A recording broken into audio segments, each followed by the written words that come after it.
Oke, bismillahirrahmanirrahim. Assalamualaikum warahmatullahi wabarakatuh. Perkenalkan, nama saya Rizky Mulyawan. Saat ini saya dosen di jurusan Teknik Pendingin dan Tata Udara. Home base saya di D3 Teknik Pendingin Tata Udara. Mata kuliah yang saya ampu adalah mata kuliah instalasi sistem navigasi 1, kemudian mata kuliah sistem navigasi 2. Dua-duanya sebanyak 3 SKS. Kemudian saya juga mengampu mata kuliah di dasar navigasi sebanyak 2 SKS. Kemudian perancangan sistem navigasi sebanyak 3 SKS. Selain itu saya diamanahi sebagai kepala lab laboratorium navigasi dasar. Kemudian jabatan fungsional saya sebagai lektor. Cuplikan video pembelajaran ini merupakan mata kuliah instalasi sistem navigasi 1, di mana mata kuliah ini merupakan mata kuliah wajib yang harus ditempuh dan dilaksanakan oleh mahasiswa atau mahasiswi di semester 3 tingkat 2. Kemudian mata kuliah ini merupakan mata kuliah praktik yang bertujuan untuk memberikan kemampuan mengenai instalasi sistem navigasi kompresi uap, kemudian disertai fungsi dan komponen-komponennya, bisa menentukan jenis dimensi dari pipa, kemudian bagaimana cara memproses penyambungannya atau brazingnya, instalasi kontrolnya, kemudian bagaimana mahasiswa untuk bisa menguji setelah proses brazing. Mahasiswa juga akan diajarkan cara memvakum, kemudian pengisian refrigeran, kemudian pengujian sistem, diakhiri dengan plot pH diagram untuk menguji performansi sistem, dan diakhiri dengan laporan kegiatan. Topik yang dipelajari dalam mata kuliah ini, yang pertama adalah tahapan perancangan, kemudian yang kedua adalah realisasi sistem instalasi dari sistem kompresi uap. Kemudian peserta mata kuliah ini diharapkan telah mendapatkan perkuliahan yang pertama itu di bidang termodinamika, refrigerasi dasar, dan pekerjaan mekanik. Oke, saya akan menjelaskan mengenai capaian pembelajaran mata kuliah ini. Yang pertama adalah mahasiswa harus menguasai prinsip-prinsip rekayasa engineering, termasuk konsep teoritis, kemudian menganalisis perancangan sistem, proses, kemudian komponen instalasi sesuai dengan gambar kerja, kelistrikan, kontrol, dan pekerjaan pemipaan. Yang kedua, menguasai prinsip teknik perancangan sistem, kemudian proses instalasi, kemudian komponen sesuai dengan gambar kerja dan praktikal areanya. Yang ketiga, menguasai pengetahuan tentang kode standar yang berlaku mengenai masalah instalasi pada single dan multi evaporator. Kemudian yang keempat, mampu menunjukkan kinerja mandiri, bermutu, dan terukur pada bidang instalasi sistem pendingin pada pekerjaan pemipaan dan kontrol sistem. Kemudian yang kelima, mampu mengambil keputusan secara tepat berdasarkan prosedur, kemudian persyaratan, keamanan, keselamatan kerja, serta melakukan supervisi dan evaluasi terhadap pelaksanaan pekerjaan di bidang instalasi sistem pendingin ini. Kemudian mampu bertanggung jawab atas pencapaian kerja kelompok, kemudian melakukan evaluasi supervisi terhadap pekerjaan instalasi sistem navigasi. Mampu melakukan proses evaluasi diri terhadap kelompok kerja yang berada di bawah tanggung jawab kelompok masing-masing. Yang terakhir, mampu merancang sistem navigasi multi evaporator, sistem kontrol kelistrikan, bisa memplot hasil kerja dengan sistemnya, menganalisis secara sistem secara keseluruhan, mempertimbangkan masalah keamanan, kemudian kesehatan lingkungan, mengacu pada standar industri yang berlaku. Kemampuan yang diharapkan pada mata kuliah instalasi sistem navigasi yang pertama adalah mahasiswa memahami pelaksanaan praktikum instalasi sistem navigasi 1 yang akan dilakukan. Kemudian yang kedua adalah memahami sistem navigasi kompresi uap dengan satu kabin menggunakan jenis ekspansi TXP. Kemudian yang ketiga, mampu menggunakan peralatan tool yang akan digunakan pada instalasi sistem serta peletakan komponen-komponennya. Kemudian yang keempat, mahasiswa mampu mengidentifikasi ukuran, dimensi, dan jenis pipa yang digunakan. Kemudian mahasiswa mampu mempraktekkan perakitan sistem sesuai dengan gambar rancangan yang diberikan. Kemudian yang keenam, mampu mempraktekkan instalasi kelistrikan, kontrol sistem sesuai dengan gambar yang diberikan. Kemudian yang ketujuh, mampu melakukan pengujian kebocoran sistem dengan beberapa macam metode. Kemudian yang kedelapan, mahasiswa mampu menjelaskan tujuan, fungsi, memvakum, dan cara memprakteknya. Selanjutnya, mahasiswa mampu mengisi refrigeran pada sistem sesuai dengan standar dan setting peralatan. Kemudian, mahasiswa mampu menguji sistem secara keseluruhan. Kemudian diakhiri dengan mahasiswa mampu mengambil data dengan benar terhadap instalasi yang telah dirakit. Disertai dengan cara memplot pH diagramnya, mahasiswa bisa menjelaskan tentang kinerja efisiensi dari sistem. Dan diakhiri dengan mahasiswa mampu membuat laporan dari hasil pekerjaan selama praktikum instalasi sistem navigasi dari awal sampai akhir ini. Sistem pembelajaran pada mata kuliah instalasi sistem navigasi 1 ini yang pertama adalah dengan menggunakan teori atau tutorial itu diberikan pada saat permulaan pertemuan pertama. Kemudian habis itu dilakukan secara praktikum kurang lebih 14 kali pertemuan dari awal sampai akhir di laboratorium navigasi dan tata udara. Yang menjadi pokok bahasan utama dalam mata kuliah instalasi sistem navigasi 1 ini adalah yang pertama adalah instalasi sistem perpipaan. Kemudian yang kedua adalah instalasi sistem kelistrikan dan kontrolnya. Kemudian yang ketiga adalah pengujian instalasi sistem secara keseluruhan. Masuk di akhir yaitu sistem penilaian atau sistem assessment yang dilakukan diantaranya dikarenakan mata kuliah ini adalah mata kuliah dari awal sampai akhir, makanya perlu komponen penilaian diantaranya yang pertama adalah kerapihan mengenai pengerjaan instalasi sistem perpipaan, sistem kelistrikan dengan bobot sekitar 50%, diakhiri dengan laporan akhir dengan bobot 40%. Adapun penilaian lanjutan apabila mahasiswa itu ada penilaian yang lainnya, diantaranya adalah meliputi kehadiran, kerjasama tim, kemudian estetika dengan bobot kurang lebih 5 sampai dengan 10%. Baik, untuk selanjutnya dan lebih lengkapnya akan ditampilkan video pembelajaran secara singkat mata kuliah instalasi sistem navigasi 1 secara DIA, Delivery, Interaction, and Assessment. Selamat menyaksikan.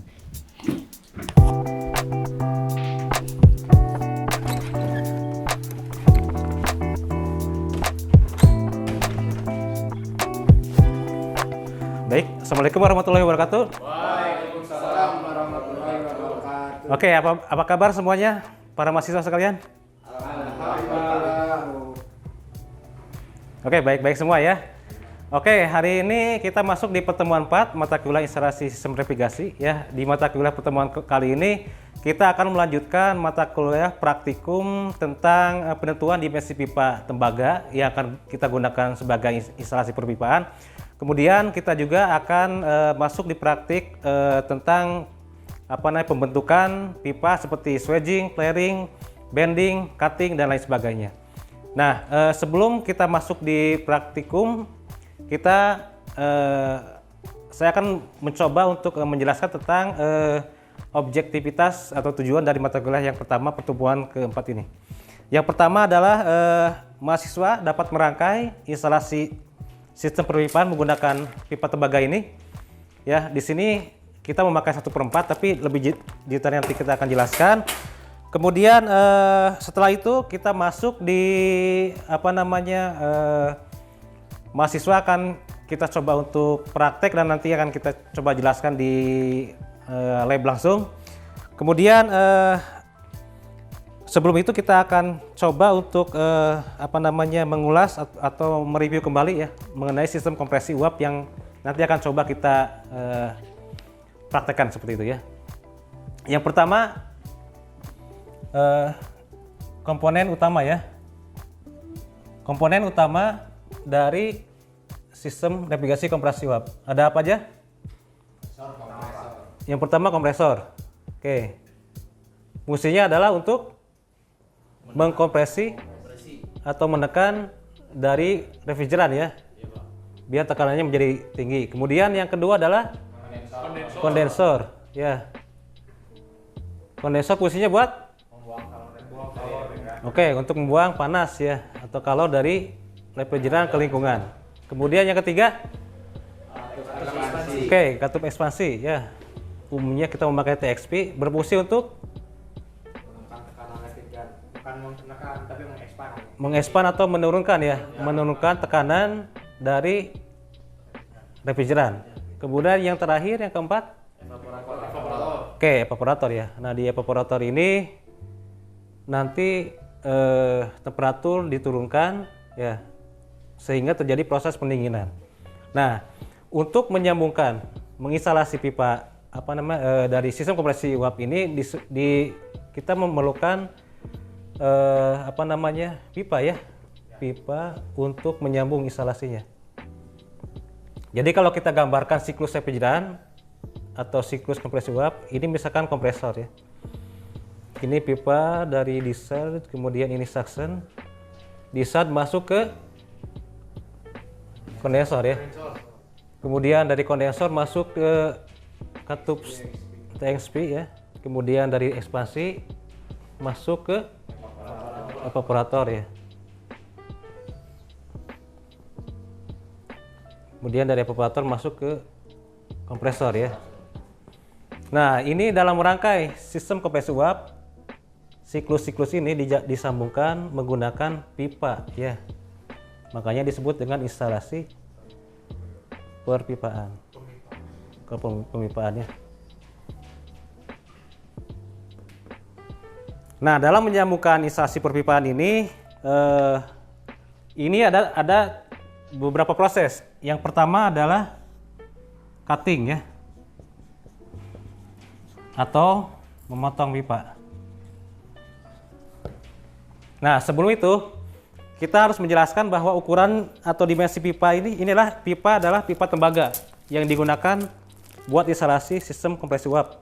Ya, ini ukurannya 1/4 in ya, atau 0,024 mili ya ketebalannya. Kemudian kita tulis dulu ya.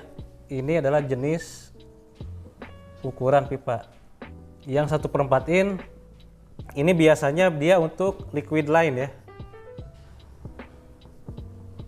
Nah, liquid line itu kalau digambarkan di sini, ini areanya adalah setelah kompresor, kemudian dia masuk di kondensor. Nah, di sini ya, kondensor, kemudian sebelum TXP ya.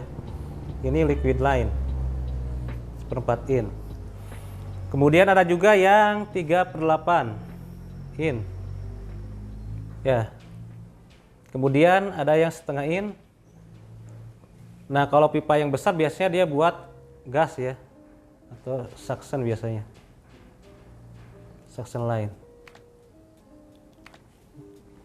Jadi ada berapa jenis ukuran dimensi pipa? Yang pertama ukurannya 1/4 in. Kemudian yang kedua 38. Kemudian yang ketiga adalah setengah in. Nah, nanti kurang lebih kita praktek menggunakan ketiga jenis ukuran pipa tersebut. Ya. Kemudian tadi standar yang digunakan biasanya menggunakan standar ASTM B280. Ya. Karena ini standar yang disyaratkan spesifikasinya memenuhi syarat buat proses instalasi di sistem kompresi uap. Seperti itu. Oke, setelah tadi penentuan jenis ukuran, ya kita masuk di proses dari instalasi sistem perpipaan. Ya, kita masuk di proses yang pertama adalah yang tadi proses memotong, ya, atau cutting. Ya, alatnya disebut cutter tube, ya, tube pipe. Nah, ini adalah alatnya, cutter tube. Ya, ini ada knob pemutarnya, kemudian ini ada pisaunya, ya. Ya, nanti di dalam praktek kita coba untuk menggunakan cutter tube ini. Kemudian proses yang kedua setelah memotong biasanya ada yang flaring, ya. Alatnya disebut dengan flaring tool. Nah, ini flaring ini adalah khusus biasanya kita kalau menggunakan flare nut. Nah, kita menggunakan prosesnya flaring ya. Dia semacam membuat ujung pipa menjadi kerucut ya, biar penahan si nutnya itu. Alatnya flaring tool. Nah, ini bisa dilihat dari rekan-rekan di depan ya. Nih alatnya flaring tool. Ya, di sini ada kelengkapannya ya, unitnya dalam set. Di sini juga ada terdiri dari beberapa macam ukuran ya, ada yang 3/4 in, setengah, 58 bisa dilihat nanti ya. Kemudian pipa yang 1/4 juga ada ya, 1/4, 3/8. Kemudian ini adalah buat memperbesar pipanya. Kemudian nah ini buat membuat flare-nya itu ya. Dia ada semacam kerucut atau kondisi ini. Ya, nanti lebih lanjutnya di praktikum. Kemudian yang ketiga biasanya kita proses yang selanjutnya perpipaan ini adalah swedging ya. Swedging atau memperbesar pipa. Nah, ini pipa 1/4 nanti bisa diperbesar ya menggunakan swedging. Nah, ini biasanya ini diganti ya menggunakan ini biasanya ya, atau yang satu lagi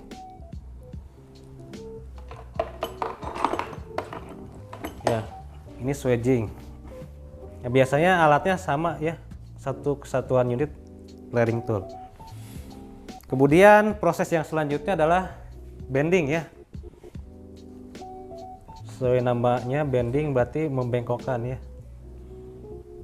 Membengkokkan dalam hal ini pipa ya, namanya adalah bending tool ya. Di sini ada ukuran ya. Ada ukuran pipanya, kemudian mau berapa? Mau 45 derajat, 90 derajat atau 180 ya. Nanti bisa disesuaikan dengan jalur instalasi pipa yang akan kita desain atau kita buat. Oke, sampai saat ini ada yang mau ditanyakan? Oke, sekali lagi. Proses instalasi perpipaan yang akan kita kerjakan di dalam praktikum ini ada berapa? Oke, yang pertama cutting atau memotong ya. Kemudian yang kedua flaring. Kemudian yang ketiga, yang keempat bending. Oke, sampai saat ini ada yang mau ditanyakan? Ya. Dalam 4 tahap itu teh yang harus diperhatikan apa? Oke, nah setelah yang dalam hal ini yang perlu diperhatikan, yang pertama adalah ketika hasil memotong ya, ini harusnya sebelum kita ada proses flaring swedging, ini harusnya di reaming dulu ya. Jadi ada proses reaming, alatnya reamer ya. Jadi di dalam reamer itu ya, ini ada semacam buat membersihkan ujung dari hasil pemotongan. Nah, biasanya gini, di cutter tube ya ada semacam reamer ya buat membersihkan. Kenapa kita harus di reaming dulu atau di reamer dulu? Karena misalkan di ujung pipa hasil cutter kalau nggak dibersihin, dia ketika di swedging atau di di flaring, hasilnya bisa jadi jelek yang bisa menyebabkan kebocoran dari instalasi pipa yang kita tadi ya, kita mau bending atau di swedging. Nah, problemnya nanti ketika ada tes tekan ataupun sistem udah bekerja, itu bisa jadi terjadi kebocoran ya. Seperti itu. Oke, ada pertanyaan lain? Jelas? Ada pertanyaan lain? Cukup ya? Oke. Kalau cukup kita masuk di tahapan selanjutnya yaitu di praktek langsung ya. Oke, baik, terima kasih ya. Seperti tadi yang saya telah dijelaskan sebelumnya, kita akan masuk di praktikum langsung ya. Mengenai teori udah saya jelaskan tadi di kelas, kemudian kita masuk di teori di praktikum. Maksud saya di sini adalah ada pipa tembaga ya, 1/4 in ya, mereknya Kembla ya. Kemudian ini mempunyai ketebalan 0,024 mm ya.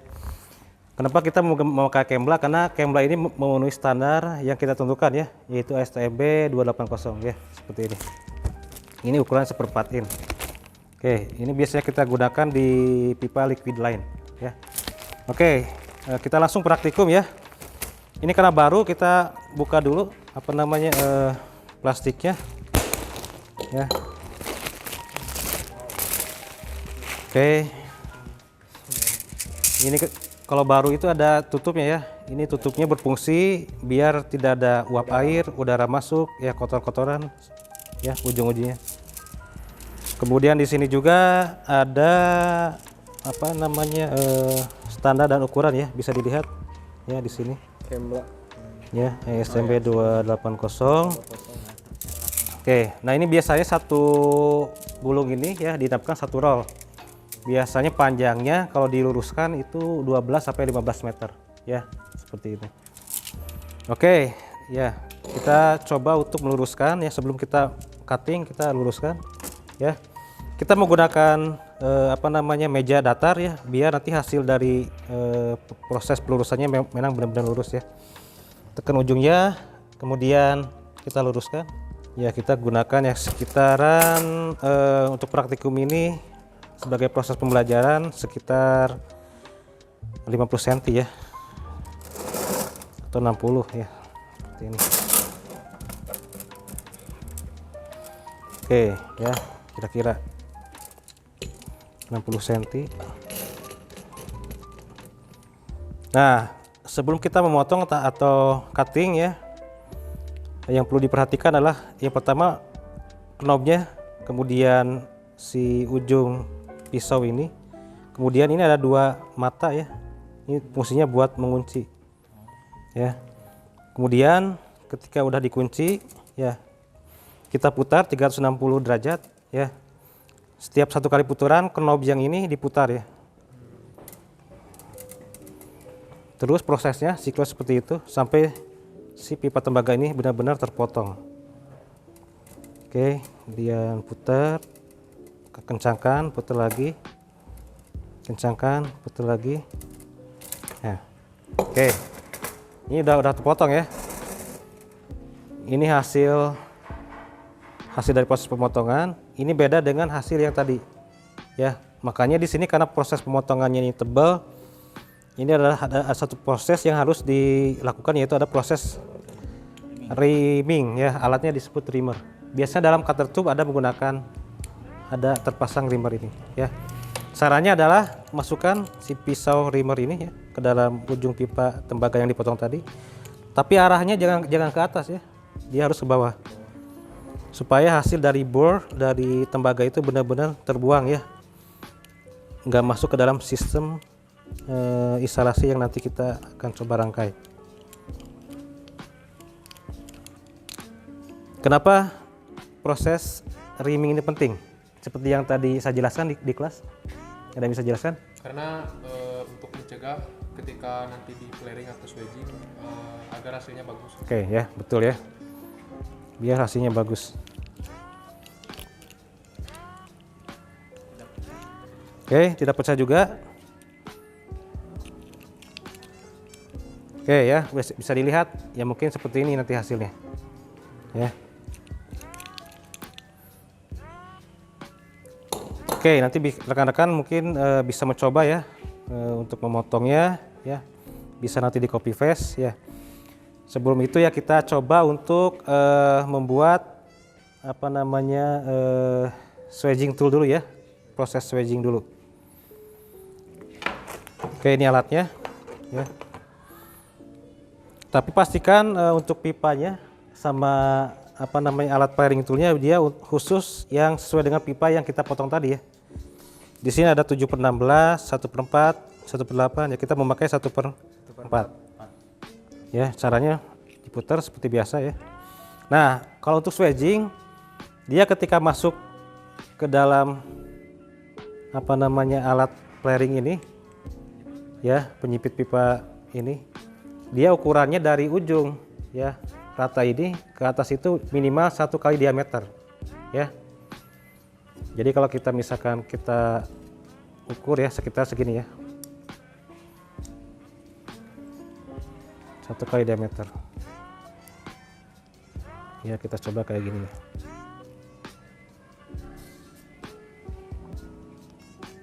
ya, 1 kali diameter.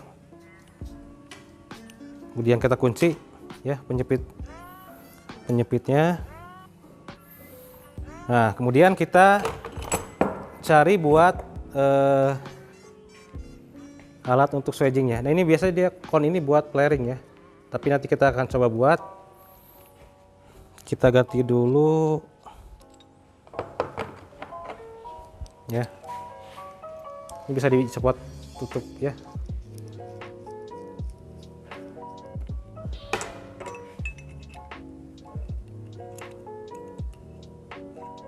Oke ya, nih kita luruskan penjepit sama tungkanya.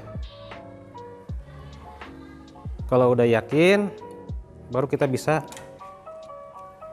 putar pemutar flaringnya ya, sampai dia masuk.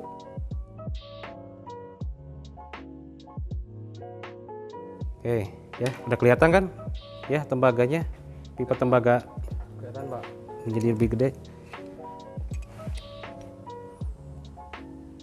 Oke, nanti rekan-rekan bisa mencoba ya. Oke, ini ada proses hasil dari proses swedging ya.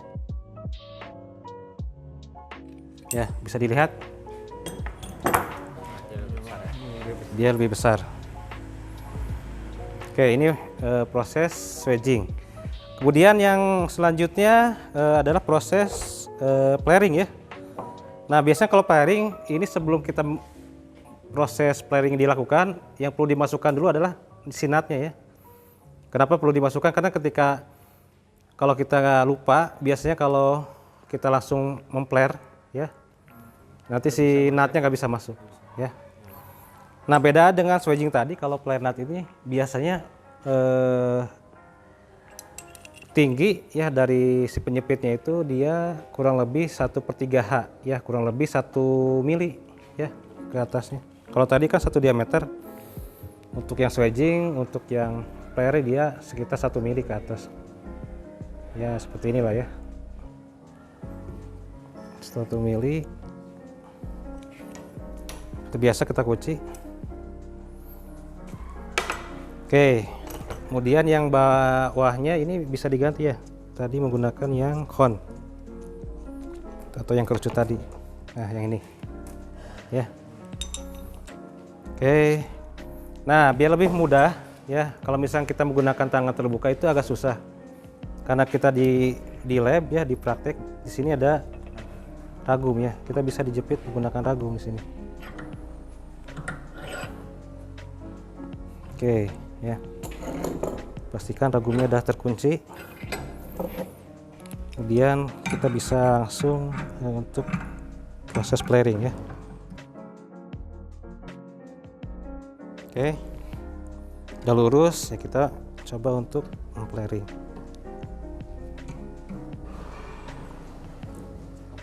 Oke ya, ini sampai si putaran ini dia memang udah terkunci ya. Nah, udah terkunci, baru kita kendorkan ya. Kita buka ragumnya, kita buka penyempitnya. Oke ya, ini adalah hasil dari proses flaring. Oke, itu mungkin yang bisa saya sampaikan. Nanti untuk proses selanjutnya itu di pertemuan yang selanjutnya. Mungkin rekan-rekan bisa mencoba dulu tadi proses cutting, kemudian proses flaring, kemudian proses swedging. Nah, untuk pertemuan yang selanjutnya kita akan coba untuk proses bending, brazing, detecting ya. Silakan sekarang rekan-rekan untuk mencoba proses yang tadi saya sebutkan ya. Terima kasih.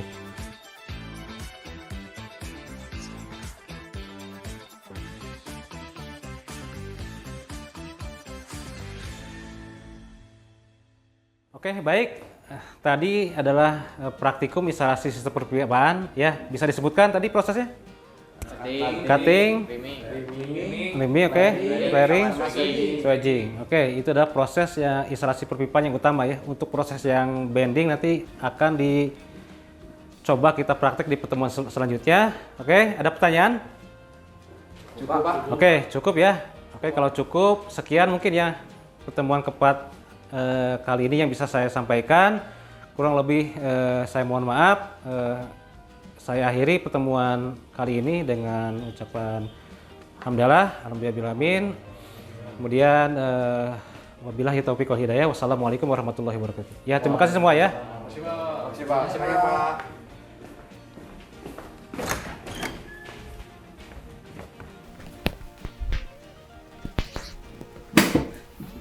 Demikian video pembelajaran PDD UKT-PT yang telah saya laksanakan.